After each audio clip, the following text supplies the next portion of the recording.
At 2:47 in the morning, while Caroline was screaming through contractions, her husband Derek checked his phone and said 5 words that would destroy their marriage.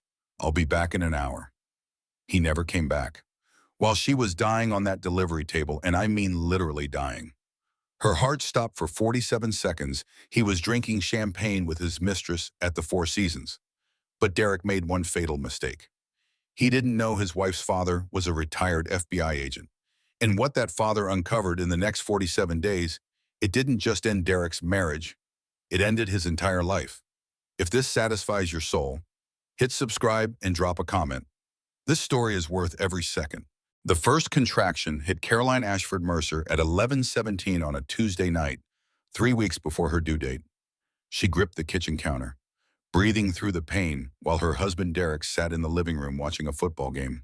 The baby was coming early, and something in Caroline's gut told her this night would change everything. She called out to Derek, but he didn't move until the second contraction nearly brought her to her knees. Derek finally appeared in the kitchen doorway, annoyance flickering across his handsome face before he replaced it with concern. "Already the game's almost over," he said, then caught himself. "I mean, let me get your bag. Are you sure it's real labor?" Caroline stared at him, wondering when her husband had become a stranger who prioritized sports over their child's birth. She nodded silently and reached for her phone to call her father. The drive to Massachusetts General Hospital took 23 minutes, and Derek's phone buzzed constantly the entire way. He claimed it was work, something about the Singapore markets and a client emergency. Caroline focused on her breathing, on the waves of pain that were coming closer together. She didn't have the energy to question why Singapore clients would be texting at 11:30 at night Boston time. She just wanted to get to the hospital and hold her daughter. The labor and delivery unit admitted Caroline immediately when they saw how fast her contractions were progressing. Dr. Catherine Pierce, her obstetrician, examined her and announced she was already 7 centimeters dilated. "This baby wants to meet her mama," the doctor said with a warm smile. Derek stood by the window, typing furiously on his phone, barely acknowledging the news. Caroline reached for his hand, but he was already stepping away to take a call in the hallway.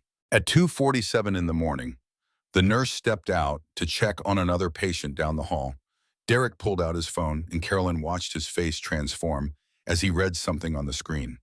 His jaw tightened, then relaxed into something she couldn't identify. He pocketed the phone and leaned down to kiss her forehead, his lips cold and dry. "There's an emergency at work. Singapore market crash. I have to go handle it, but I'll be back in an hour," he said. Caroline grabbed his wrist, another contraction building in her abdomen. "Derek, I'm about to have our baby. You can't leave now." Her voice came out weaker than she intended, exhaustion and pain stealing her strength.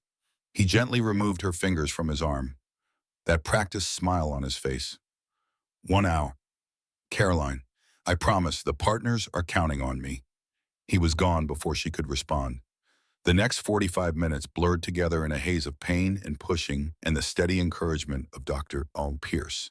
At 3:23 in the morning, Lily Margaret Mercer entered the world with a strong cry that made Caroline weep with joy. She reached for her daughter, desperate to hold the tiny perfect person she'd carried for 9 months. But something was wrong. The joy in Dr. Pierce's face vanished, replaced by urgent professionalism. "Caroline, I need you to stay calm. You're hemorrhaging." The room exploded into controlled chaos as nurses rushed in with equipment and bags of blood. Caroline's vision began to blur at the edges, darkness creeping in from all sides. She heard someone call a code blue, heard the flat tone of a heart monitor, heard Dr. Pierce shouting orders. The last thing she saw before the darkness took her was her daughter being rushed to the NICU, alone without a mother or father to welcome her into the world. Caroline's heart stopped at 3:31 in the morning. For 47 seconds, she was dead. When Caroline opened her eyes, the first thing she saw was her father's face. Senator Richard Ashford sat beside her bed, his strong hand wrapped around her fragile one, his eyes red-rimmed but steady. "There's my girl," he said softly. "You gave us quite a scare." Caroline tried to speak, but her throat was raw from the breathing tube they'd removed. She managed one word, the only word that mattered. "Lily Bayou." Richard's face softened with something like wonder. "She's perfect. 7 pounds, 2 ounces. She's in the NICU, just as a precaution, but she's absolutely perfect. He squeezed her hand. You died on that table. Caroline, 47 seconds. But you came back. You came back for her. Carolyn felt tears sliding down her temples into her hair. She had another question, one she was almost afraid to ask. Where's Derek? Her father's jaw tightened almost imperceptibly, a tell she'd learned to read in her 32 years as his daughter. He's on his way, Richard said carefully. I called him when you were in surgery. He said he was handling a work emergency. Something in his tone made Caroline's stomach clench. She looked at the clock on the wall. It was 9:14 in the morning. Derek had been gone for over 6 hours. Derek arrived at 9:43 with a bouquet of roses and a Starbucks cup, his smile bright and apologetic. Baby, I'm so sorry. The Singapore situation was a nightmare, and then my phone died and I couldn't find a cab. He leaned down to kiss her forehead, and Caroline caught a whiff of perfume that wasn't hers. His shirt was different from the one he'd worn to the hospital. As he pulled back, something fell from his pocket onto the bed. A parking ticket from the Four Seasons Hotel. Time-stamped 3:15 in the morning. Caroline picked up the ticket with trembling fingers while Derek chatted with a nurse about the baby. 3:15 in the morning. She had been dying at 3:31. Their daughter had been born at 3:23, and her husband had been parking at a luxury hotel 6 minutes before she flatlined. She looked at the ticket, then at Derek's smiling face, then at her father watching from the doorway with knowing eyes. The baby who almost never met her mother. The father who had been at a hotel while his wife lay dying, for the first time in 3 years of marriage. Carolyn wondered what else Derek had lied about. 3 days after Lily's birth, Caroline stood in a black dress at St. Michael's Church, her body still weak from surgery, her heart shattered by grief that had nothing to do with her own near death. Dr. Sarah Bennett, her best friend and colleague at Massachusetts General, was dead. Sarah had been driving to the hospital at 2 in the morning to cover Caroline's emergency surgery patients when a drunk driver ran a red light. She died on impact, never knowing that the friend she was rushing to help had almost died too. The church overflowed with mourners, colleagues from the hospital, Sarah's family from Connecticut, friends from medical school. Caroline sat in the third pew with Derek's arm around her shoulders, Lily sleeping in a carrier at her feet. Derek had been the perfect husband all morning, attentive and supportive, helping Caroline dress when her incision pulled, carrying Lily's bag without complaint. He looked devastated by Sarah's death, though Caroline couldn't remember him ever having a real conversation with her friend. Derek rose to give a reading, his voice breaking with practiced emotion as he spoke about the fragility of life. We never know which moment will be our last, he said, gazing out at the congregation with moist eyes. Sarah's death reminds us to cherish every second with the people we love. Caroline watched her husband perform grief like a Broadway actor, hitting every emotional beat with precision. She also watched him check his phone 3 times during the eulogy, his thumb swiping quickly before he slipped it back into his pocket. The reception afterward took place at Sarah's parents' home in Brookline, a sprawling colonial filled with photographs of a life cut short. Carolyn moved through the rooms like a ghost, accepting condolences, deflecting questions about her own health. She found herself in front of a photo of her and Sarah at their medical school graduation. 2 young women with bright futures and no idea what tragedies awaited them. Her throat tightened with a grief that felt like drowning. Victoria Mercer Whitmore arrived at precisely 2:30, her Chanel suit immaculate, her silver hair swept into a perfect chignon. Derek's mother air-kissed Caroline's cheek while scanning the room for more important people to greet. Darling, you look exhausted. Are you sure you should be out of bed so soon? Victoria asked, her concern as thin as her smile. She pulled Derek aside, whispering urgently while Caroline pretended not to watch. Derek nodded several times, his expression shifting from attentive to concerned to apologetic. Sweetheart, I have to run to an unavoidable client meeting, Derek announced, already moving toward the door. The Henderson account, they're threatening to pull $50 million if I don't show up personally. I'll be back to pick you up in 2 hours. Caroline stared at him, unable to form words. They were at her best friend's funeral. Her body was still healing from surgery. Their daughter was 4 days old, and he was leaving for a client meeting. Don't look at me like that, Derek added with a charming smile. Someone has to keep us in Kashmir. Have you ever watched someone you love become a stranger? Have you ever stood in a room full of people and felt completely alone that moment at Sarah's funeral? Watching my husband walk away with a joke on his lips, I realized I didn't know the man I'd married. I didn't know if I ever had. And somewhere deep inside, I started to wonder if I wanted to know the truth. Richard Ashford stood near the window, a glass of untouched whiskey in his hand, watching his son-in-law's retreat with narrowed eyes. 25 years with the FBI had taught him to trust his instincts, and right now his instincts were screaming that something was very wrong. He noted the time Derek left 4:47 in the afternoon. He watched through the window as Derek's Tesla turned left at the corner, heading toward Back Bay, not toward the financial district where Whitmore Capital's offices occupied 3 floors of a glass tower. Richard pulled out his phone and took a photograph of the car, the direction, the timestamp. Old habits died hard. Carolyn found a quiet corner in Sarah's childhood bedroom. Lily cradled against her chest. The tears came then, silent and unstoppable, soaking into her daughter's blanket. She wasn't crying for Sarah, though she should have been.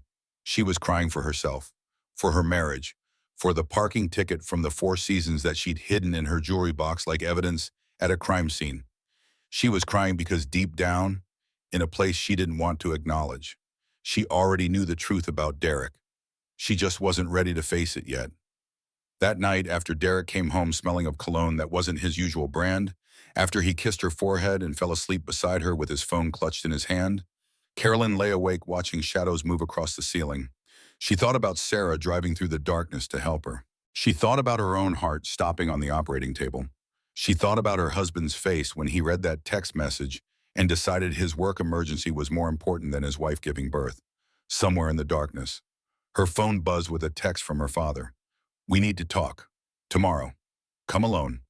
Richard Ashford made 2 phone calls after the funeral while his wife slept beside him.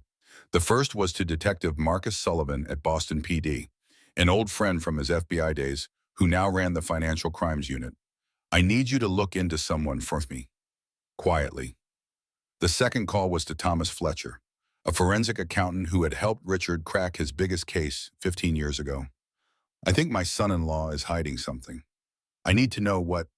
He hung up and stared at the ceiling, already knowing he wouldn't like what they found. 25 years of investigating criminals had given him one unshakable truth: when something looked wrong, it usually was. And Derek Mercer looked very, very wrong. 1 week after Lily's birth, Caroline drove to her father's house in Beacon Hill with her daughter sleeping in the car seat behind her.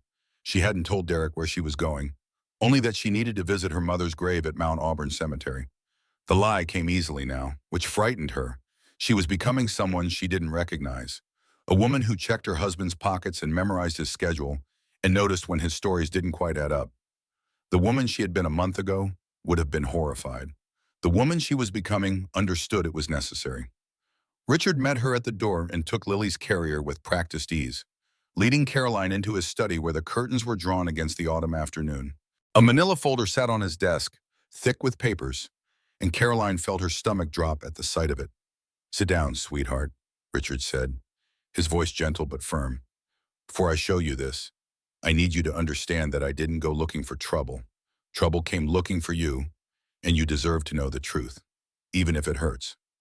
The first document was a photograph, grainy but clear enough to shatter everything Caroline thought she knew about her marriage.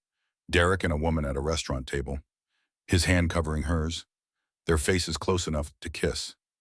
Caroline recognized the woman from the Whitmore Capital holiday party, Meredith Thornton, a financial analyst with sharp cheekbones and hungry eyes.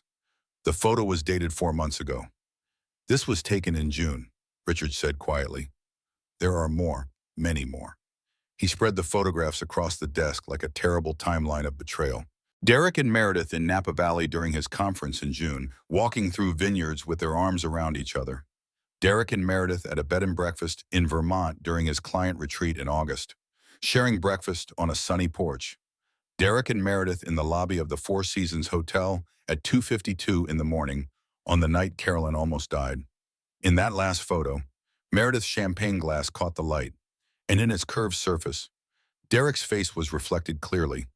He had been celebrating while his wife bled on an operating table. "I found this on Meredith Thornton's Instagram story from that night," Richard continued. His voice steady despite the rage Caroline could see burning in his eyes. She deleted it an hour later, but my contact was able to recover it. Nothing ever really disappears from the internet. Caroline's hands shook as she held the printout, zooming in on her husband's reflection in a champagne glass. The timestamp read 2:52 in the morning. The parking ticket had been stamped at 3:15. He'd been with his mistress for hours while Caroline labored alone, while she nearly died, while their daughter entered the world without a father present. But Richard wasn't finished. The photographs were devastating. But what came next was worse. He pulled out bank statements and credit card records, pages and pages of numbers that told a story more damning than any image. Over the past 14 months, Derek has spent $340,000 at casinos, online poker sites, and sports betting platforms. Richard's voice was steady, professional, the voice he'd used to deliver bad news to countless families during his FBI career. That money came from your joint savings account. The account you told me had $400,000 for Lily's education. Caroline grabbed the statements, scanning the entries with growing horror. Mohegan Sun, $23,000. BetMGM, $15,000. Foxwoods, $31,000. The numbers blurred together, a cascade of losses that explained why Derek had been so tense about money lately, why he'd suggested they wait to renovate the nursery, why he'd convinced her to skip their anniversary trip to Paris. Everything he'd told her had been a lie built on other lies. "How much is left?" she whispered, already knowing the answer would break her. $23,000, Richard answered. Out of $400,000, he's lost almost from everything. There was one more piece of evidence, and Richard hesitated before presenting it, knowing this would change his daughter forever. "Caroline, there's something else you need to know. Meredith Thornton isn't Derek's first affair. She isn't even his first victim." He opened a second folder, thinner but somehow more devastating. 7 years ago, he was involved with a woman named Rebecca Holbrook. He convinced her to invest $200,000 in a business opportunity. He lost it all gambling and told everyone she was mentally unstable when she confronted him about it. She nearly lost everything. Carolyn felt like she was drowning, each revelation pushing her deeper underwater.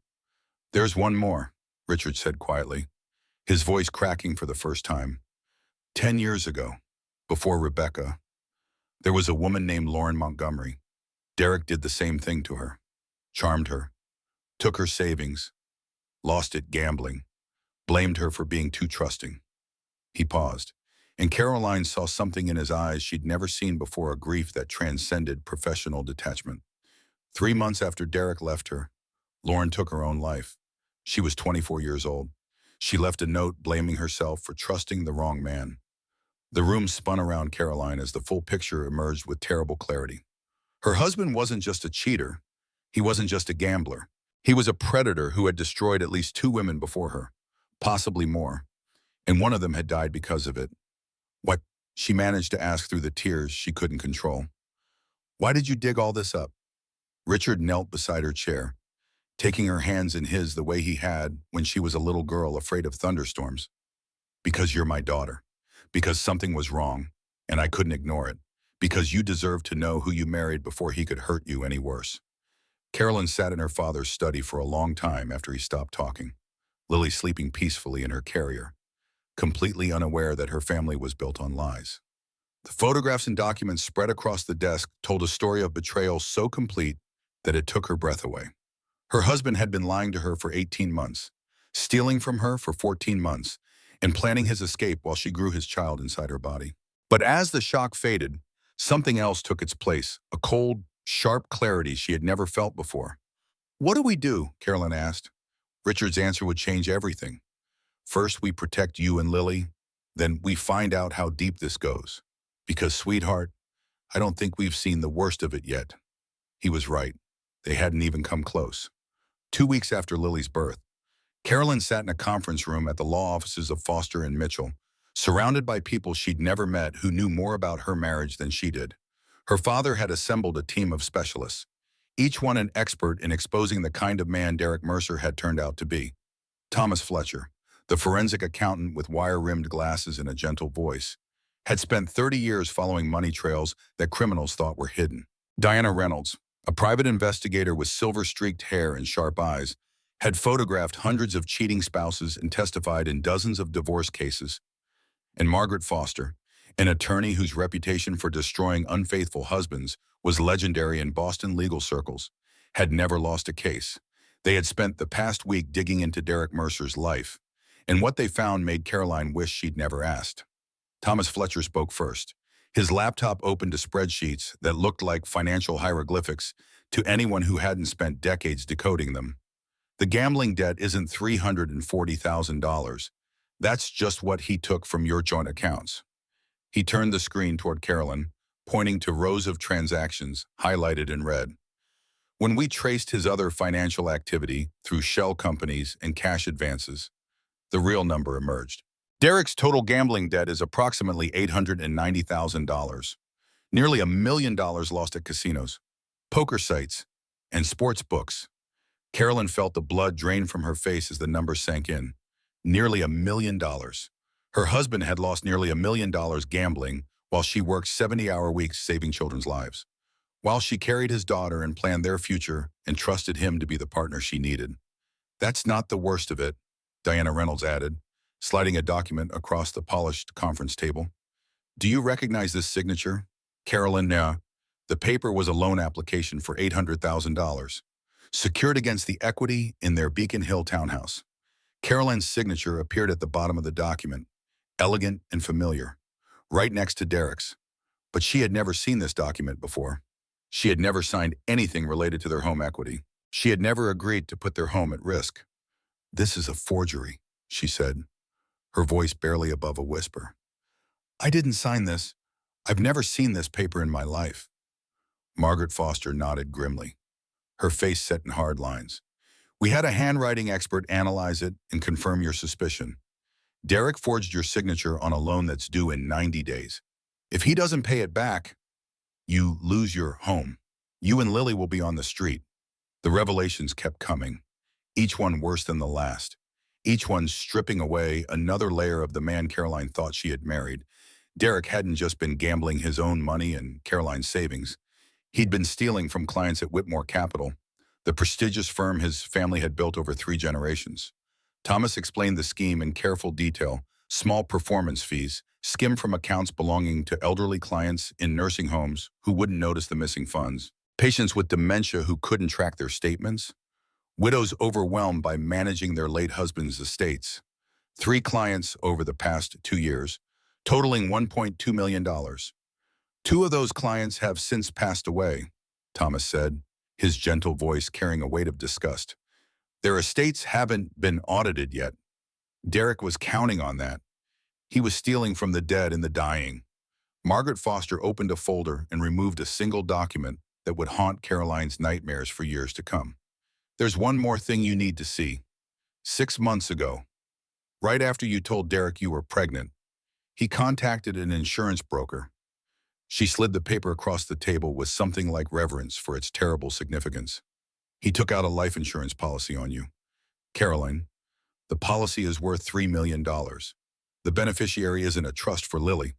It's not split between your daughter and Derek. The sole beneficiary is Derek himself. Only Derek. The room fell absolutely silent. Carolyn stared at the life insurance document, reading the words over and over as if repetition might somehow change their meaning. Her husband had taken out a $3 million policy on her life 6 months ago, right after she announced her pregnancy, when she would be vulnerable, exhausted, distracted by preparing for a baby, when complications during pregnancy or childbirth wouldn't seem suspicious. And he had made himself the only person who would benefit from her death, not their daughter, not a trust for Lily's future, just Derek, collecting $3 million if his wife died. He wasn't just going to leave me, Carolyn whispered, the words tasting like poison. He was planning for me too. Richard finished the thought she couldn't complete, his voice hard as granite. We don't know that for certain, but we know he planned for a future where you weren't in it, a future where he collected $3 million and walked away free. He placed his hand on his daughter's shoulder. Caroline, this isn't just infidelity or gambling addiction anymore. This is criminal conspiracy, forgery, fraud, theft from elderly clients. and possibly something much worse. His voice hardened with the steel that had made him one of the FBI's most feared investigators. And we're going to make sure he pays for every single bit of it. Carolyn looked around the table at these strangers who had become her allies, at her father who had uncovered truths she never wanted to know but desperately needed to hear. She thought about Lauren Montgomery, dead at 24 because no one had stopped Derek before he could destroy her. She thought about Rebecca Holbrook, nearly ruined before she managed to escape. She thought about the elderly clients whose life savings had been stolen while they sat in nursing homes, unable to protect themselves. And she thought about Lily, sleeping in her carrier, completely dependent on a mother who had married a monster without knowing it. The woman who walked into that conference room had been a victim, confused and heartbroken and afraid. The woman who would walk out was something else entirely, a warrior with a plan and a team and the determination to see justice done. "What do we need to do?" Carolyn asked, and her voice was steady for the first time in 2 weeks. Margaret Foster smiled, the expression of a shark scenting blood in the water. "First, we protect your assets. I've drafted a post-nuptial agreement that will separate your finances completely. Derek will think it's for tax purposes." She outlined the strategy with clinical precision. Get Derek to sign documents that would safeguard Caroline's assets. Record his lies using Massachusetts's one-party consent law. Build a federal case that would send him to prison for decades. Derek Mercer thought he married a victim. Margaret said, "He married the daughter of an FBI agent who spent 25 years putting away monsters just like him. And now it's time for him to learn what a mistake that was." 3 weeks after Lily's birth, Carolyn sat across from her husband at Mistress, one of Boston's most exclusive restaurants, with a recording app running silently on her phone. She wore the diamond earrings Derek had given her for their anniversary, the ones she now knew he'd bought with money stolen from an elderly client named Dorothy Winters. Her makeup was perfect, her dress was flattering, and her hands didn't shake as she lifted her wine glass. Sparkling water since she was still nursing Lily. She had practiced this moment 100 times in her mind. She had rehearsed every word, every expression, every gesture. Tonight, she would begin Derek's destruction, and he would never see it coming. "You look beautiful tonight," Derek said, reaching across the white tablecloth to take her hand. His thumb traced circles on her palm, the gesture that used to make her feel loved. Now it made her skin crawl. "I've missed us. Caroline, the baby, the hospital stay, all the chaos of the past few weeks. It's been so hard on both of us. But we're going to be okay. I promise you that." His smile was the same one that had charmed her at a charity gala 5 years ago. The smile that had convinced her to marry him after just 18 months of dating. Now she saw it for what it truly was, a mask covering something rotten underneath. "I know things have been difficult," Caroline replied carefully, keeping her voice soft and apologetic. "I haven't been the best wife lately. The hormones, the recovery, the sleep deprivation with Lily. I've been distant, and I'm sorry." The lies tasted bitter in her mouth, but she delivered them perfectly. Derek's expression softened into smug satisfaction. He thought his wife was apologizing. He thought she was crawling back to him. He had no idea she was setting a trap. "That's actually why I wanted to have dinner tonight. I wanted to talk about our future." She pulled the post-nuptial agreement from her purse, the document Margaret Foster had crafted with the precision of a master surgeon. Every clause was designed to protect Caroline while appearing to be routine financial housekeeping. "My father's estate attorney suggested we update our financial arrangements now that we have Lily. Something about tax advantages and inheritance planning for the baby." She slid the papers across the table, watching Derek's face for any sign of suspicion.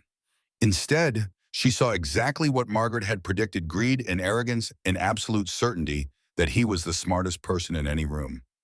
Derek flipped through the pages with the casual confidence of a man who had never been caught at anything in his life. He didn't read the fine print.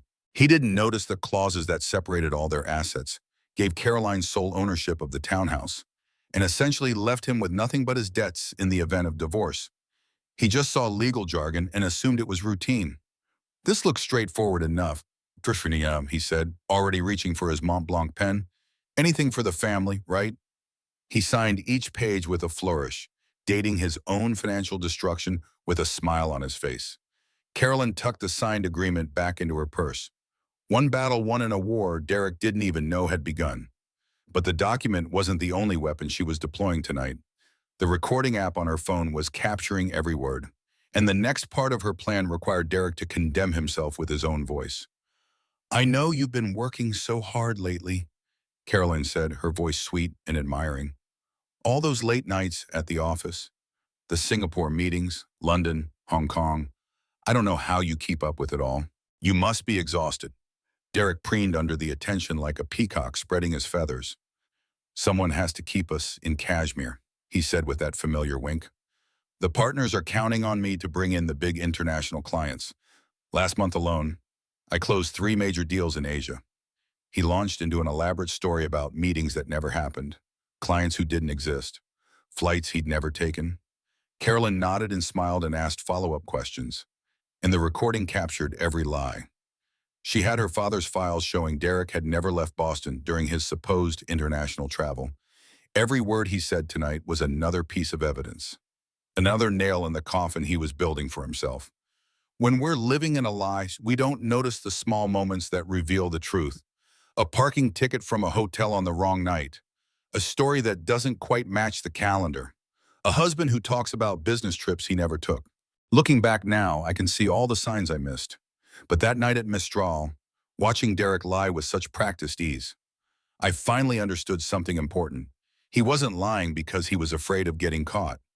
He was lying because he enjoyed it, because he thought he was smarter than everyone around him, because he believed he would never face consequences for anything he did. That belief was about to destroy him. The drive home felt like floating on air for the first time in weeks. Carolyn had the signed post-nuptial agreement in her purse, protecting her assets and Lily's future no matter what happened next. She had a recording of Derek confessing to lies that would destroy his credibility in any courtroom in the country. Margaret Foster was already preparing the next phase of their strategy, coordinating with federal prosecutors and SEC investigators. For the first time since that parking ticket fell from Derek's pocket in the hospital room, Caroline felt like she might actually survive this nightmare. She might even win. But Richard wasn't smiling when she walked into his study that night. He stood by the window, staring out at the city lights of Boston, his shoulders tense with a weight she had never seen him carry before. "Something happened today," he said without turning around. "Victoria Mercer called me this afternoon. She knows we've been investigating Derek. She knows about the forensic accountant, the private investigator, all of it." Carolyn's triumph evaporated instantly, replaced by a cold dread that settled in her stomach like ice. "How we were so careful. We covered every track." Richard finally turned to face her, and Carolyn saw something in her father's eyes she had never seen in 32 years' defeat. Fear. The look of a man who had run out of options. "She has something on me," Carolyn knew. "Something from a case 20 years ago that could destroy everything I've built." He sat heavily in his leather chair, suddenly looking every one of his 68 years. "If I continue helping you, she'll use it. My career, my reputation, possibly even criminal charges. Everything I've spent my life building will be gone." He reached for her hand, and his fingers were cold. "I have to step back, sweetheart. I can't be the public face of this investigation anymore. I'm so sorry. I've never been more sorry about anything in my life." Victoria Mercer Whitmore arrived at Senator Richard Ashford's office the next morning at precisely 9 o'clock, her designer heels clicking against the marble floor like a countdown to destruction. She wore a cream Chanel suit that cost more than most people's monthly salary, and she carried a leather folder that contained the end of everything Richard had built over 40 years in public service. At 64, Victoria had spent decades protecting the Mercer Whitmore legacy from anyone who threatened it. Scandals had been buried. Enemies had been silenced. Her son Derek had been shielded from consequences his entire life. She wasn't about to let a scorned daughter-in-law change that pattern now. "Senator Ashford," Victoria said, taking a seat across from his desk without waiting for an invitation. "I believe we have matters to discuss, important matters that will determine the future of both our families." She crossed her legs with practiced elegance, her expression as cold and composed as a marble statue. Richard remained standing behind his desk, a tactical choice he'd learned in countless FBI interrogations. Never let them see you at the same level. Never give them the psychological advantage of equality. "Mrs. Whitmore, I assume you're here about your son and the investigation into his activities at your family's firm. Richard kept his voice neutral, professional, betraying none of the dread that churned in his stomach. He had faced down drug cartels and financial criminals and murderers during his FBI career. Victoria Mercer Whitmore was somehow more frightening than all of them, because she wasn't driven by greed or desperation.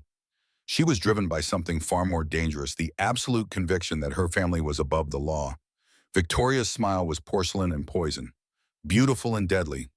I'm here to make sure you understand exactly what's at stake for both of us. She opened her leather folder and removed a stack of documents that Richard recognized immediately, old case files from his FBI days. Chain of custody forms with his signature, a photograph of evidence bags with timestamps that didn't quite align. The Kavanaugh investigation, 1997, your career-defining case. You took down a financial fraud ring that had stolen $400 million from pension funds. It made you a legend in the Bureau. It launched your political career. She paused, letting the words hang in the air. But there was a problem. Wasn't there a small clerical error that you failed to catch? The Kavanaugh case had been the proudest achievement of Richard's FBI career, bringing justice to thousands of pension holders who had lost their retirement savings. It had also been the case where a junior agent made a timestamp error on evidence logging that Richard, as supervising agent, should have caught and corrected. The error was meaningless in terms of the actual investigation. It affected nothing. It proved nothing, but in the wrong hands. Presented with the right spin to the right media outlets, it could look like evidence tampering. It could look like corruption. It could destroy everything Richard had built. According to these records, evidence was logged 18 hours after it was allegedly collected. Victoria continued, spreading the damning documents across Richard's desk like playing cards in a game she had already won. Now, we both know that's probably just sloppy paperwork, a tired agent making a mistake after a long day, but the public doesn't know that, do they? The voters who elected you state senator don't know that. The Boston Globe would have a field day with a story about evidence tampering by a former FBI agent turned politician. She leaned back in her chair, satisfaction radiating from every pore.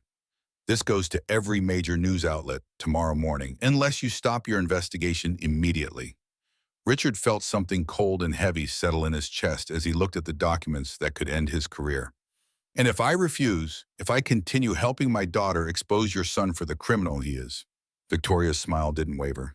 Then I make one phone call, and by tomorrow evening you'll be defending yourself against accusations of evidence tampering on every news channel in New England.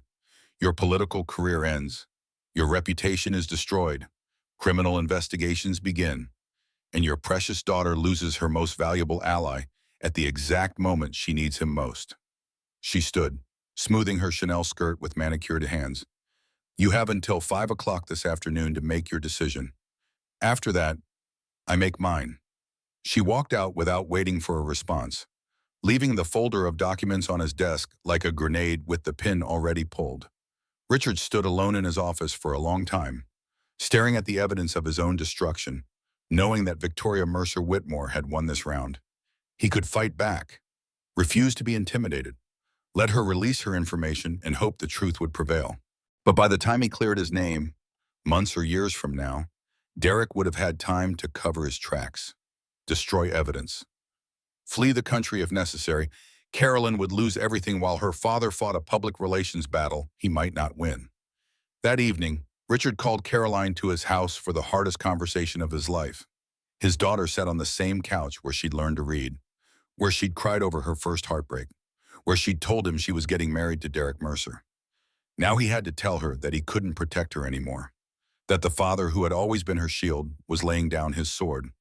I've compiled everything we've gathered, he said, pushing a box of files toward her with hands that wanted to shake but didn't. Every contact, every document, every strategy we developed. It's all yours to use however you need. But you won't be there to help me use it. Caroline's voice was flat, hollow, the voice of someone absorbing a blow they didn't see coming. Richard nodded, unable to meet her eyes for fear she would see the tears he was fighting back. If I continue publicly, Victoria destroys me. And if I'm destroyed, I can't help you at all. Not now. Not ever. This way, at least the groundwork is done. The team knows what they're doing. They can continue without me as the public face of the investigation. He finally looked at his daughter, his only child, the person he loved most in the world, and he saw something that broke his heart into pieces, not anger, not betrayal, but understanding. She knew he was making an impossible choice between his life's work and her future. Carolyn sat in silence for a long moment, processing this final abandonment. Her husband had left her during childbirth to be with his mistress. Now her father was stepping back, forced out by a mother-in-law who protected predators. The team that had seemed so powerful a week ago was scattering, afraid of exposure, unwilling to risk their own careers. She was more alone than she had ever been in her life. A new mother with a cheating husband, a mountain of evidence, and no idea how to use it. The darkness pressed in from all sides, and for one terrible moment, Caroline understood how Lauren Montgomery must have felt before she gave up completely. But as the clock struck midnight in her father's study, something shifted inside Carolyn Ashford Mercer.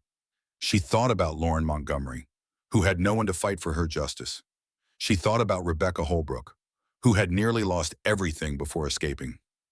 She thought about Lily sleeping peacefully at home with the babysitter, trusting her mother to protect her from monsters. Derek thought she was weak because she loved him. Victoria thought she was beaten because she lost her most powerful ally. Even her own father thought she needed someone else to fight her battles for her. They were all wrong, every single one of them. Caroline picked up the box of files and stood to leave, her spine straight, her eyes dry, her resolve hardening into something unbreakable. I don't need you to fight my battles, Daddy. You're the one who taught me how to fight my own. She walked out into the cold November night, alone but not defeated, terrified but not broken. The war was just beginning, and she intended to win it on her own terms. 5 weeks after Lily's birth, Carolyn met Detective Marcus Sullivan at a diner in South Boston, far from the Beacon Hill social circles where someone might recognize her and report back to Victoria Mercer Whitmore.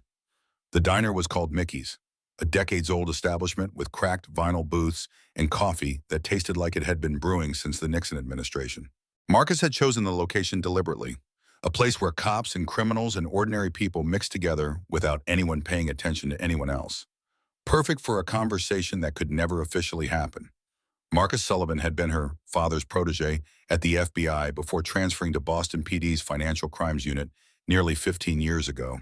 He was in his late 50s now, with silver temples and kind eyes that had seen too much corruption and cruelty to be surprised by anything human beings did to each other. When Caroline walked through the diner's door, Marcus stood from his booth and shook her hand with the firm grip of a man who still believed in justice. Your father was the best agent I ever worked with, he said as they sat down. When he called and said you needed help, I didn't ask questions. I just asked how. What do you need? Carolyn slid the folder of client fraud evidence across the scarred Formica table. Derek has been stealing from elderly clients at Whitmore Capital for at least 2 years, skimming performance fees, manipulating account statements, targeting people in nursing homes who won't notice the missing money or who can't remember their own balances. Marcus opened the folder and flipped through the documents, his expression darkening with each page he read. Forensic accounting reports, suspicious transaction records, names of victims who had trusted the Mercer Whitmore name with their life savings and been betrayed. This is federal territory, Marcus said finally, closing the folder with a soft thump. Wire fraud, elder financial abuse, possibly racketeering if we can prove the firm knew and covered it up. FBI would be very interested in this kind of evidence. SEC, too. He looked up at Caroline with something new in his eyes, a mixture of respect and concern. But you know that already, don't you? You're Richard Ashford's daughter. You know exactly what you're asking me to do. So my question is this, are you sure you want to go down this road? Because once you start, there's no going back. No reconciliation, no quiet divorce, no pretending this never happened. You'll be at war with one of the most powerful families in Boston. I'm sure, Carolyn answered without hesitation. But I need more than what's in that folder. I need to prove this is a pattern of behavior, not a mistake or a misunderstanding. I need other victims who will testify. I need to show that Derek has been doing this for years, to multiple women, and that people have been destroyed because no one stopped him. Marcus nodded slowly. tucking the folder into his worn leather briefcase. I can look into it, quietly. Off the books for now, until we have enough to bring to the DA and make an airtight case. He reached across the table and squeezed her hand briefly. Your father would be proud of you. Carolyn knew. This took real guts. Not many people would fight back against the Mercers. The next piece of the puzzle came from Rebecca Holbrook, whom Caroline tracked down through 7 years of paper trails, old social media posts, and public records searches. Rebecca lived in Seattle now, 3,000 miles away from Boston and the nightmare Derek had put her through. She was happily remarried to a software engineer named David, with 2 young children and a life carefully rebuilt from the wreckage Derek had left behind. When Caroline called her out of the blue and explained who she was, Rebecca was silent for a long moment. Then she said something Caroline would never forget. I always knew someone else would find out eventually. He's too arrogant to ever stop.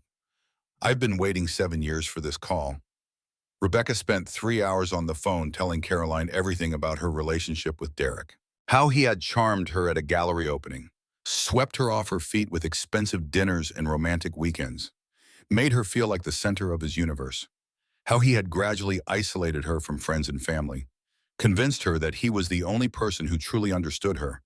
How he had persuaded her to invest $200,000, her entire inheritance from her grandmother, in a business opportunity that turned out to be his gambling addiction. And how, when she finally discovered the truth and confronted him, he had told everyone she knew that she was mentally unstable, that she was making up stories, that she needed professional help.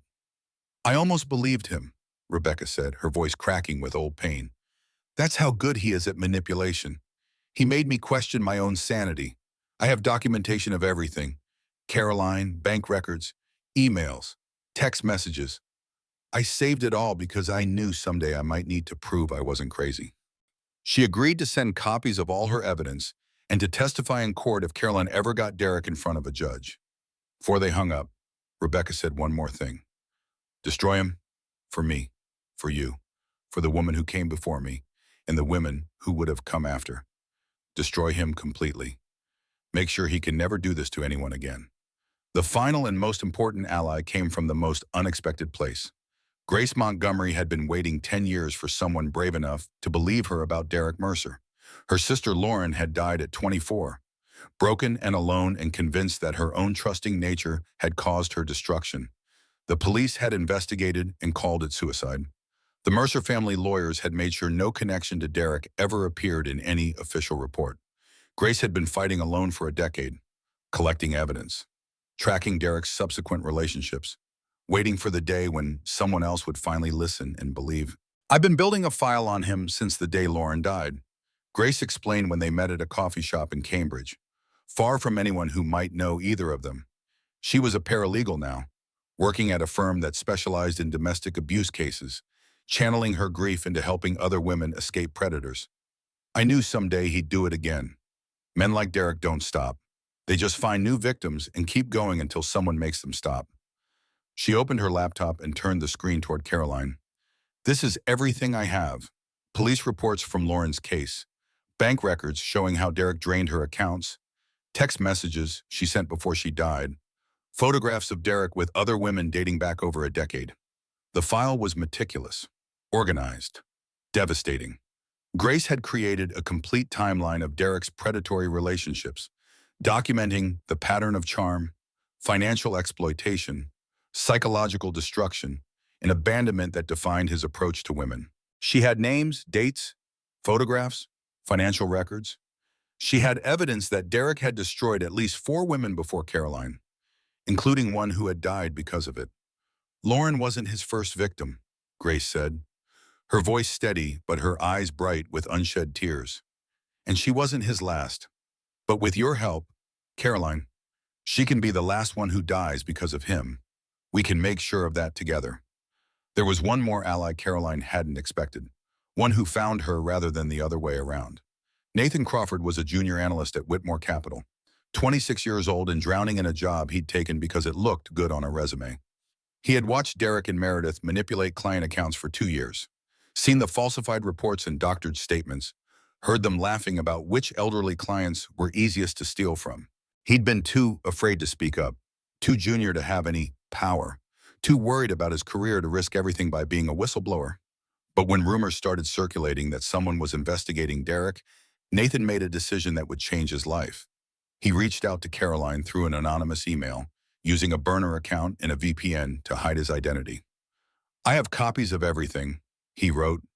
"Internal reports, falsified client statements, emails where Derek and Meredith discuss which accounts to target. I want immunity from prosecution. I want protection from retaliation. And I want out of this firm before it all comes crashing down. In exchange, I'll give you everything you need to put Derek Mercer in prison." Carolyn forwarded the message to Marcus Sullivan, who arranged a meeting with the U.S. Attorney's Office. Nathan would be the inside man, the witness who could testify to exactly what happened at Whitmore Capital and who was responsible. That night, Caroline spread all the evidence across her dining room table while Lily slept in her nursery down the hall. Her father's original files covered one end, thick folders of photographs and financial records. Rebecca's documentation took up the middle, years of proof that Derek had done this before. Grace's decade of research spread across the other end, a memorial to her sister's destruction, and Nathan's preliminary reports sat on top, the key that would unlock everything else. Separately, each piece of evidence was damaging. Together, assembled in this room by a woman who refused to be another victim, they were absolutely devastating. Derek Mercer had spent 15 years of believing he was untouchable. In 12 days, at the annual board meeting of Whitmore Capital, he would discover exactly how wrong he had been about everything. 6 weeks after Lily's birth, Caroline convened her team in the conference room at Margaret Foster's law firm for what felt like a war council before the final battle. Everyone who had agreed to help was present. Marcus Sullivan with news from his federal contacts, Margaret with her legal strategy documents, Grace Montgomery with her decade of research, Nathan Crawford looking nervous but determined. The table was covered with evidence folders, legal briefs, and timeline charts that mapped Derek's crimes across 15 years. In 48 hours, everything would come together at the Whitmore Capital Board meeting. They had one chance to get this right. Marcus Sullivan reported first, his gruff voice carrying the satisfaction of a cop who had finally found the evidence to nail a criminal he'd been watching for years. "FBI Financial Crimes Division has opened a formal investigation into Whitmore Capital's client accounts. They've been working around the clock since we delivered Nathan's documents, and they've found even more than we expected." He spread photographs across the table. Surveillance images of Derek meeting with gambling associates, bank records showing wire transfers to offshore accounts. "Your husband didn't just steal from the 3 clients Thomas identified initially. He stole from 7 more. Elderly clients in nursing homes, widows managing their dead husbands' estates, retirees who trusted the Mercer Whitmore name with their life savings. Total amount stolen over 5 years, $2.1 million. Margaret Foster outlined the legal strategy with the precision of a general planning an invasion. Every move had been calculated, every contingency addressed. The SEC investigation will freeze Derek's access to any Whitmore Capital accounts the moment we present our evidence. FBI Financial Crimes Division will handle the wire fraud and elder abuse charges. Massachusetts DA will prosecute the forgery of Caroline's signature on the home equity loan." She tapped her pen against the timeline on the whiteboard behind her. "The key is timing. We want everything to come together simultaneously, giving Derek no chance to flee, hide assets, or destroy evidence. By the time he realizes what's happening, it will already be too late." The board meeting was scheduled for Thursday, a routine quarterly review that every partner and major client would attend in person. Victoria Mercer Whitmore would be there, overseeing the family firm as she had for 30 years. Derek would present his client reports as usual, smiling and charming and completely unaware that his world was about to collapse. Meredith Thornton would be there too. Although Marcus reported that she had already begun cooperating with prosecutors in exchange for reduced charges. "That's where it all happens," Margaret said. "Public, undeniable, impossible to spin or cover up. Every lie exposed in front of the people whose opinions Derek values most. The partners, the clients, the society contacts who've protected him his entire life. They'll all watch him fall." Carolyn noticed changes in Derek during the days leading up to the board meeting. Subtle cracks in his usual arrogance that told her the pressure was building even though he didn't understand why. He snapped at small inconveniences that he would have laughed off a month ago. He checked his phone obsessively, jumping at every notification. He came home later than usual and left earlier, avoiding conversations with Caroline beyond the minimum required to maintain appearances. At the office, according to Nathan's daily reports, other partners had begun avoiding Derek's calls and finding excuses to skip meetings with him. Clients were asking uncomfortable questions about their account statements. Something was wrong, and Derek could feel it even if he couldn't identify the source. When we're about to face the consequences of our choices, the universe often sends us warnings. A friend who suddenly stops returning phone calls, a colleague who avoids eye contact in the hallway, a spouse who asks questions they've never asked before. I wonder sometimes if Derek saw any of those signs in those final days. I wonder if some part of him knew that everything he'd built on lies was about to collapse. Or maybe he was so convinced of his own invincibility that he couldn't imagine a world where someone like me could bring him down. I'll never know for certain. And honestly, I don't care anymore. The night before the board meeting, Carolyn put Lily to bed and stood in the nursery doorway watching her daughter sleep. 7 weeks old now, growing stronger every day, completely dependent on a mother who was about to destroy her father. In the morning, Carolyn would walk into that boardroom and expose Derek as a thief, a forger, a con artist who had preyed on vulnerable people for 15 years. She would send him to federal prison for a very long time. And Lily would grow up knowing that her father was a criminal, that the man who should have protected her had been stealing from old people while her mother nearly died giving birth.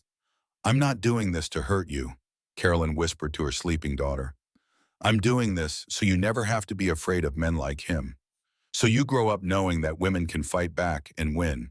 So you understand that the truth matters more than comfort or appearances or protecting powerful people from consequences."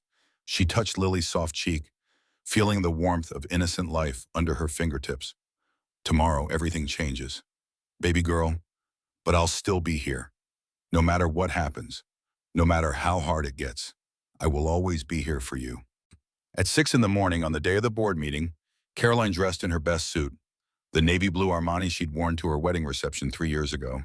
Back then, she had believed she was marrying the love of her life, a charming, successful man who would be a wonderful husband and father. Now she looked at herself in the bedroom mirror and didn't recognize the woman staring back. That woman had steel in her eyes where there used to be softness. That woman had purpose in her spine where there used to be flexibility. That woman was dressed for war, and she intended to win. Derek came downstairs at 7, cheerful and oblivious, adjusting his Tom Ford tie and checking his reflection in the hallway mirror. He dropped a kiss on Caroline's head as she sat at the kitchen table with her coffee, the gesture as automatic and meaningless as breathing. "Big day today," he announced. "Quarterly board meeting. Should be pretty routine, but you know how the partners like their presentations. I'll probably be late tonight." He grabbed his briefcase and headed for the door, pausing to flash her that familiar, charming smile. "Don't wait up, sweetheart." Caroline watched her husband leave for the last time as a free man, and she felt nothing but cold, calm certainty. In 4 hours, Derek Mercer would walk into a boardroom expecting routine business reports and client updates.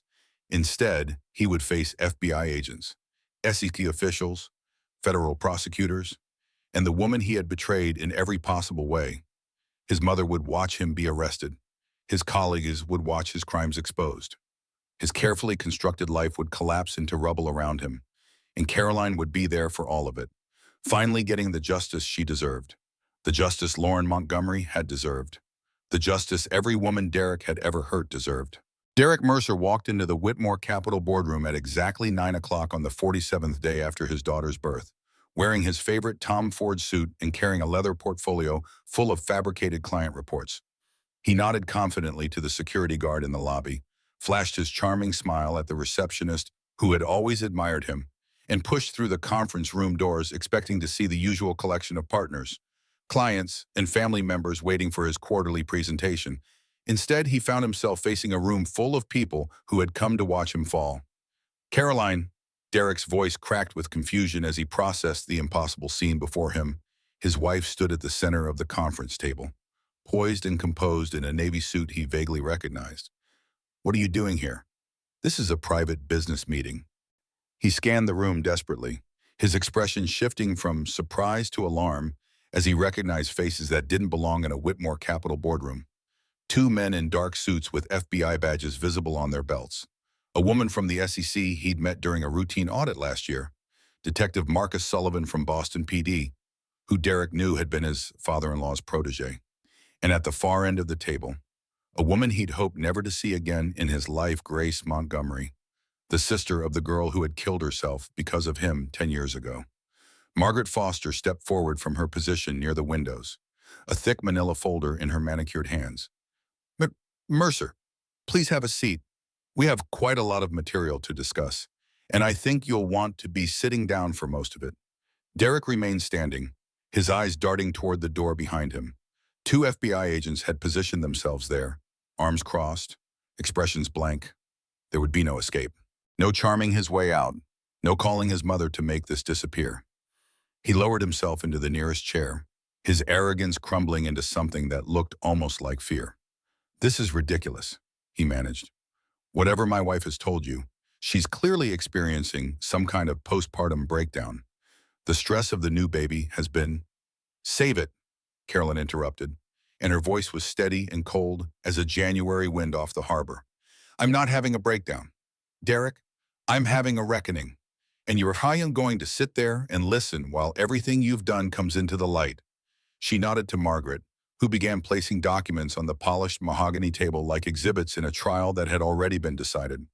Bank records showing hundreds of thousands in gambling losses, the forged home equity loan with Caroline's signature, client account statements documenting years of systematic theft, photographs of Derek with Meredith Thornton at hotels and restaurants across New England. Each piece of evidence landed on the table like a hammer blow, driving nails into Derek's coffin. Derek Mercer has stolen $2.1 million from clients of this firm over the past 5 years, Margaret announced to the silent room. He has forged his wife's signature on loan documents totaling $800,000. He has conducted an 18-month affair with a colleague while using company resources to cover his gambling addiction and fund his mistress's lifestyle. She paused to let the words sink in, watching the faces of the Whitmore Capital partners as they processed the destruction of everything they thought they knew. And 6 months ago, while his wife was pregnant with his child, he took out a $3 million life insurance policy on her with himself as the sole beneficiary.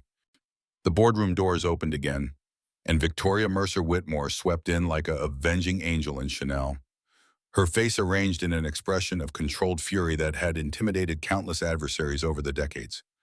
"This ends now," she declared, her heels clicking against the hardwood floor as she approached the table. "I don't know what kind of circus you think you're running, but my son is a respected member of this community, and I will not allow—" She stopped mid-sentence, her perfectly composed expression fracturing as she finally registered what she was seeing.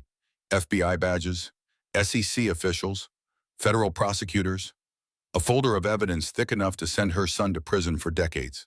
For the first time in Caroline's memory, Victoria Mercer Whitmore looked genuinely afraid.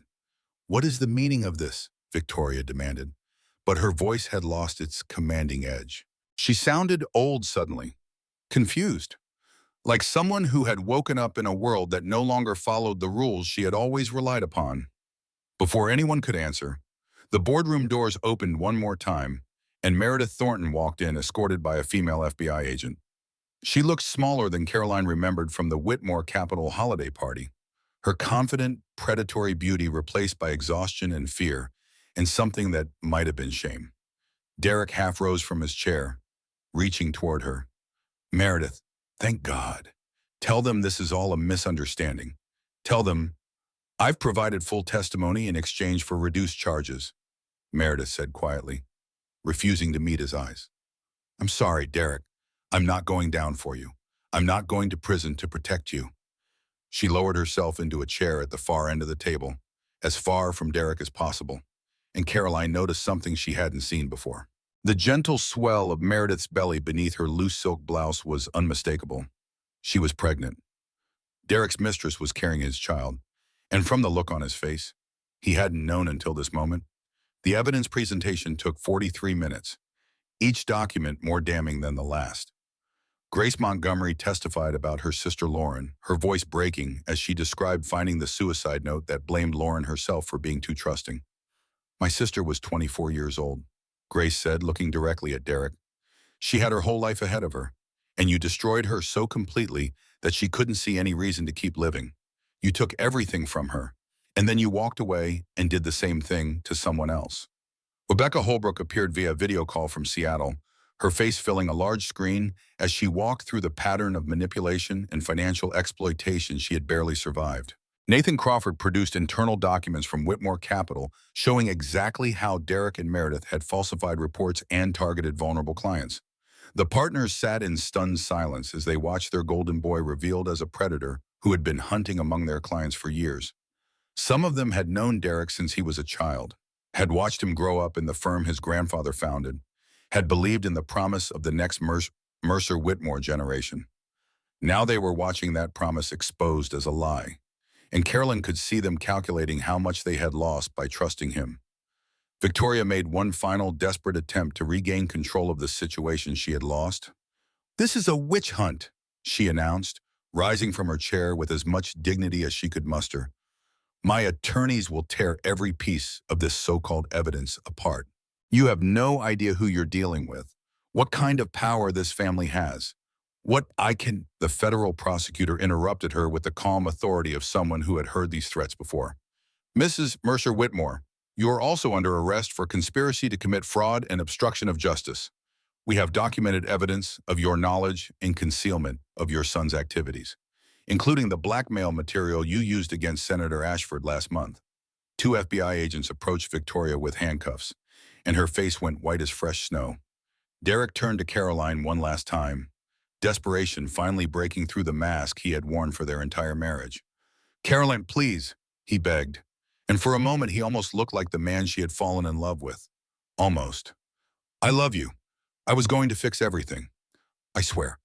I just needed more time. Think about Lily. Our daughter needs her father. You can't do this to her." Caroline stood and walked toward her husband, stopping close enough to see the fear in his eyes, close enough to smell the expensive cologne he wore to impress clients he was stealing from. When she spoke, her voice carried clearly across the silent boardroom, reaching every person who had gathered to witness this moment. "Lily will know her father," she said. "I'll make sure of it. I'll tell her exactly who you are. A man who left her mother dying on a hospital table to be with his mistress. A man who stole from elderly people who trusted him with their life savings. A man who took out an insurance policy on his pregnant wife's life because he was planning for a future where she wasn't in it. You want Lily to need you." Caroline leaned closer, and her voice dropped to something soft and devastating. "She doesn't even know you, and now she never will."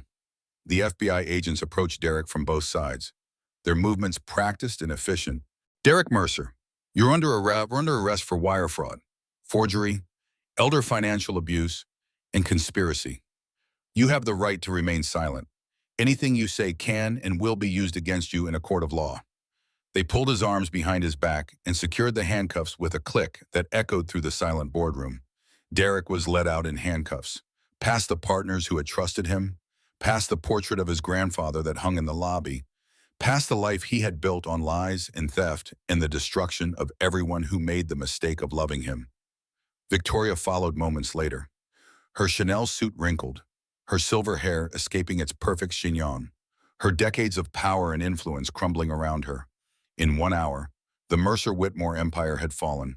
In 1 hour, justice had finally come for Lauren Montgomery, for Rebecca Holbrook, for every elderly client who had trusted the wrong people with their savings. In 1 hour, Caroline Ashford Mercer had transformed from victim to victor. That evening, every news channel in Boston led with the same story, the fall of the Mercer family. But Caroline didn't watch the news. She went home to her daughter, held Lily in her arms, and finally allowed herself to cry. Not tears of sadness this time, tears of relief. 6 months after Derek Mercer's arrest, Carolyn sat in a federal courtroom watching her husband sentenced to 15 years in prison. The judge had been thorough and unsparing in his condemnation, listing each count as he pronounced the sentence: wire fraud, forgery, conspiracy, elder financial abuse, money laundering. Derek stood in an orange jumpsuit that made his country club tan look sickly, his Tom Ford suits confiscated along with everything else he had accumulated through theft and deception. His charming smile was nowhere to be seen. When the sentence was read, he turned to look at Caroline in the gallery, perhaps hoping for some sign of mercy or regret. She met his eyes without flinching, without emotion, without anything at all. Then she looked away. He wasn't worth anything more. Victoria Mercer Whitmore received 5 years in federal prison and a $1.2 million fine for her role in concealing her son's crimes and obstructing the investigation. The judge noted that her attempts to blackmail Senator Ashford had been particularly egregious, an abuse of power and privilege that deserves serious consequences. Whitmore Capital, the firm 3 generations of Mercers had built into a Boston institution, was dissolved by court order. Its assets were liquidated to compensate victims. The partners who had looked the other way while Derek stole from their clients faced their own consequences: regulatory penalties, license suspensions, civil lawsuits that would take years to resolve. The dynasty that had seemed untouchable collapsed under the weight of its own corruption. Meredith Thornton, who had cooperated fully with federal prosecutors, received probation and 500 hours of community service. She gave birth to a boy in a minimum security facility 3 months after Derek's conviction, a child who would never know his father as anything other than a name in news archives. 2 weeks after the birth, Meredith signed away her parental rights, and the baby was adopted by a loving family in Vermont who would give him the fresh start his biological parents could never have provided. "I can't be a mother," Meredith told the social worker who handled the adoption. "I don't know how to love someone more than I love myself." It was, Caroline later reflected, the first honest thing Meredith had ever said. The Lauren Montgomery Foundation opened its doors 3 months after Derek's sentencing, in a renovated brownstone on Commonwealth Avenue that Caroline had purchased with part of her divorce settlement. The foundation's mission was simple: to provide legal, financial, and emotional support to victims of financial abuse, the kind of predatory manipulation that had killed Lauren Montgomery and nearly destroyed so many others. Grace Montgomery stood at the podium during the ribbon-cutting ceremony, tears streaming down her face as she spoke about the sister she had lost and the justice she had finally found. "Lauren died because she was alone," Grace said, "because no one believed her when she said something was wrong, because she didn't know there were people who would fight for her. This foundation will make sure no one ever has to face that kind of abuse alone again." Caroline spoke next, looking out at the crowd of supporters, survivors, journalists, and volunteers who had gathered to celebrate this new beginning. Richard stood in the back row. His reputation cleared after Victoria's blackmail material was exposed as partially fabricated. Margaret Foster was there with her legal team, already planning pro bono services for foundation clients. Rebecca Holbrook had flown in from Seattle with her husband and children, finally able to close a chapter of her life that had haunted her for 7 years. 18 months ago, Caroline began, "I thought I had a perfect marriage to a perfect man. I thought my biggest challenge would be balancing motherhood with my surgical career. I was wrong about everything. But being wrong about Derek taught me something important. The truth is always stronger than any lie, and women who fight back can change the world." Here's what I want you to take from this story. What I wish someone had told me before I learned it the hard way. When someone shows you who they really are, believe them. Trust your instincts when something feels wrong, even if you can't explain why. Don't let anyone convince you that your feelings are invalid or that your concerns are crazy. And know that no matter how powerful your enemy seems, no matter how alone you feel, there are always people who will stand with you if you're brave enough to ask for help. The monster in your life might wear a beautiful mask, might have a charming smile and an impressive resume and all the right connections. But masks always fall eventually. They always do. On Lily's first birthday, Carolyn hosted a celebration in her backyard. The Beacon Hill townhouse she had saved from Derek's gambling debts, now filled with people who loved her genuinely and completely. Grace Montgomery brought a gift wrapped in purple paper, Lauren's favorite color. Rebecca Holbrook had flown in from Seattle with her family, her 2 children playing with Lily on the grass. Marcus Sullivan arrived with his grandchildren, unofficial family now after everything they had been through together. Margaret Foster came with a bottle of expensive champagne and a card signed by everyone at her firm. And Richard Ashford, cleared of all suspicion and proud beyond words, held his granddaughter on his lap while Caroline cut the birthday cake. "Make a wish, Lily," Caroline said, holding her daughter close to the single candle on the pink frosted cake. Lily reached for the flame with chubby fingers, giggling when Caroline blew it out instead. The wish Caroline made was silent, private, Sacred that Lily would grow up knowing her worth and recognizing manipulation. That she would trust herself and demand respect from everyone around her. That she would know strength and kindness in equal measure. That she would never have to learn the lessons her mother had learned the hard way. That night, after the guests had gone and the house was quiet and the dishes were washed and put away, Carolyn sat on the back porch watching the sunset paint the sky in shades of gold and pink and purple. Lily slept in her arms. 1 year old now and already so much like her mother, determined, curious, fierce. People sometimes asked Caroline if she regretted marrying Derek, if she wished she could go back and make different choices. The question always made her smile. She didn't regret anything, because marrying Derek, as terrible as it turned out to be, had given her Lily. And losing Derek, as painful as that process was, had given her something else. It had given her herself, her strength, her purpose, her understanding of what she was capable of when she stopped waiting for someone else to save her. Derek Mercer thought he could take everything from Caroline Ashford Mercer. Instead, he gave her something he never intended: the chance to become the woman she was always meant to be. Caroline carried her daughter inside as the stars began to emerge, past the photographs on the wall that documented their life together, mother and daughter, survivor and legacy. She put Lily in her crib and read her a story about a princess who rescued herself, who fought her own dragons, who built her own castle with her own hands. Lily didn't understand the words yet, couldn't comprehend the meaning behind the tale, but someday she would. Someday she would know that her mother had faced a monster and won. Someday she would understand what courage looked like, what justice felt like, what it meant to refuse to be destroyed by someone who underestimated her. And that knowledge would be enough, more than enough. It would be everything.